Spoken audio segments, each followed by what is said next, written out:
Hey guys, how's it going? All right, I just want to give you guys a little story about what happened to my car a couple days ago. So basically, what happened was the car was driving fine all day without any kind of issue, uh, and I went to Walmart, parked it there, went, got something, came back, and out of nowhere, it wouldn't crank.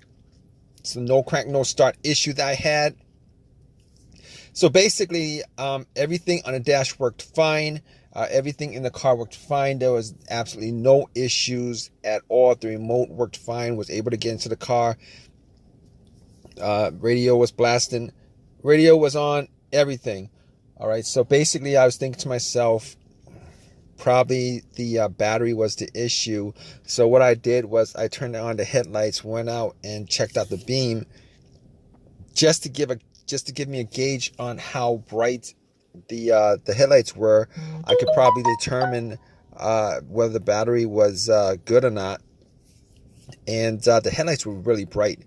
So right off the bat, I was thinking if they were that bright, I should at least get like a really slow crank if the battery was kind of low. Regardless, I had to check out where the battery was. I went and checked out where the battery was just to make sure that all the terminals were clean and they were tight. And I noticed that the terminals were a little bit corroded. There was some white bluish stuff on there. So what I did was I took out a bottle of Coke, poured it on the terminals, and was trying to clean it with some paper towels, and was able to clean it pretty good. Now the terminals weren't super tight. I was able to wiggle it out, but they were snug in there, so I knew that it probably wasn't the terminal being loose that was causing the issue. And then after I cleaned it up, popped it back on, and tried to start the car, it did the same thing. It wouldn't crank, it wouldn't start.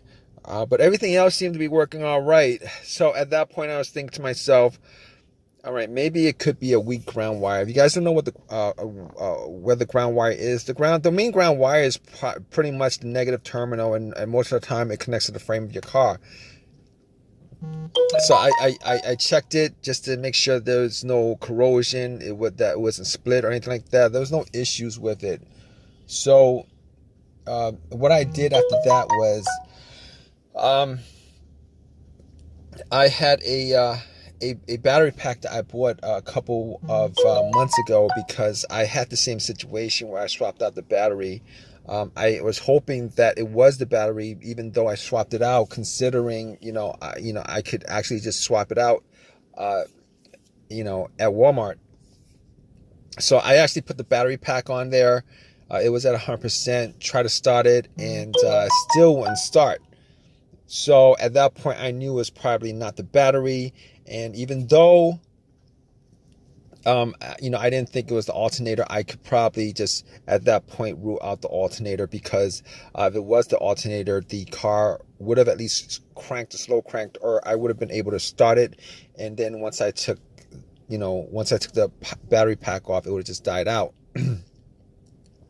So at that point, I was able to rule out a bunch of stuff. I was able to rule out the battery, the ground cable, and the alternator, even though that probably wouldn't have caused the issue.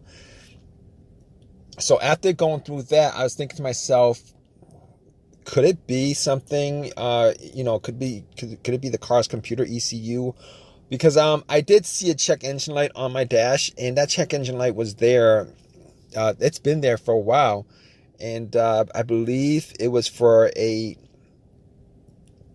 O2 sensor issue.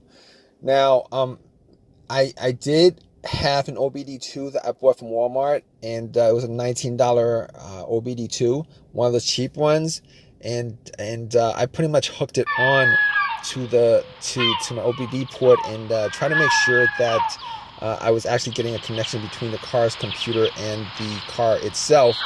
It did scan all the way through. Now, I'm pretty sure that that the OBD2 wouldn't actually pick up anything that would cause a no crank, no start situation for the most part, except if if if the car's ECU, the car's computer was, for some reason separated from the car. For what reason, couldn't communicate with the car. But anyway, regardless, I actually plugged it in. It scanned all the way through. Only code that popped up was the aux02 sensor code, and at that point, I was pretty sure that it wasn't anything to do with the car's computer, any codes that would cause it, and I actually had to move on to I had to move on to some other troubleshooting outside of that, because that wasn't causing the issue. So basically, I got to a couple of things, which were the fuses and the relays, which were highly capable of causing a situation like this. And got to the fuses, checked out all the fuses, just to make sure that none of them were blown. And I was actually looking at them. Now, I didn't have a fuse tester on me. I didn't think it was the fuses. Now, the two situations that I've had where fuse would cause a situation like that, one of those situations was a Honda that I had where the main fuse blew, and I was getting no power throughout the whole entire car.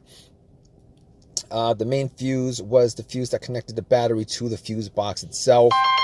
And that was the previous situation that I have, and I'm pretty sure that wasn't the same situation that I had, so I could rule that out, because I was getting power to everything except it wouldn't start. Now, the other situation I had pertaining to a fuse that caused a no start situation was actually a crank no start situation, and I think one of the fuses actually blew. Then that fuse was connected to the ECU or the fuel pump. And I remember once I changed out that fuse, the car would crank, but it wouldn't stop. Once I changed out that fuse, it was able to start up. So I could rule out those two situations as being, related to a fuse issue that would cause this situation that I had. So, basically, I could rule those things, the fuses out, and the fuses were pretty clean. I didn't smell any kind of burnt smell, and didn't see any kind of brownish brownish appearance on top. So at that point, I was able to kind of rule out the fuses, not at 100%, but I was able to rule out the fuses for the most part. So basically, at that point, I had a situation where I was maybe, it could have been the relays or the starter. That's what the two situations that came up. But I didn't think it was the starter, because I did switch out the starter about, I would say I switched out the starter about a year and a half ago, and that was, it seemed like it was a starter issue, but I didn't really want it to be a starter issue, considering I only put maybe like 20,000 miles on my car, and I think they should last a lot longer than that. But anyway, before I even went there, I looked at the relays, just to see whether they had issues or not. Now, I couldn't make out whether the relays had issues, but I did get to the starter relay. I pulled it out. It looked like it was a bit dirty or whatever, but I had some rubbing alcohol, put it on some paper towel, and wiped the connectors, put it back in, try to start it. It really didn't do anything. Didn't change up the situation. So I was thinking it was a weird situation, because it would click every time I would I would try to start the car. It would click, but it wouldn't crank. It wouldn't crank at all. Normally when it clicks, it normally means that the relay is working, because that's what the relays do when there's electricity going through, that it clicks to connect the connection, to whatever it's relaying the electricity to. But regardless of that, I actually had another relay that I was able to swap out with that, and I actually was looking for another relay with the same, with this a similar relay in the box, and I was actually able to find one. And what I did was I took the that relay out, and I swapped it with that with the other relay, and I went back and tried to start it, and guess what? Bam! It started up. It worked without a problem, and at that point, I knew that it was the relay that was the problem. All right. So it was a pretty easy fix. I drove to AutoZone, which was within that whole shopping center. Swapped out the relay, and that was like 3 days ago. Haven't had a situation since. I've been driving the car, turning it on, off, for 3 days. Haven't had that situation at all. So just want to give you guys, just gonna give you guys that story of a quick fix that I had of my car. If you guys are in the same situation, you guys watching this video, hopefully you guys have an easy of a fix as I had on my car. You guys have a comment, leave your comment in the comment section. Please give me a thumbs up. Please subscribe. Like I said, if you guys are in the same situation, just go through the steps that I went through as far as trying to figure out, the situation with my car. And, you guys should be good as far as troubleshooting and diagnosing your particular problem. Take care, guys.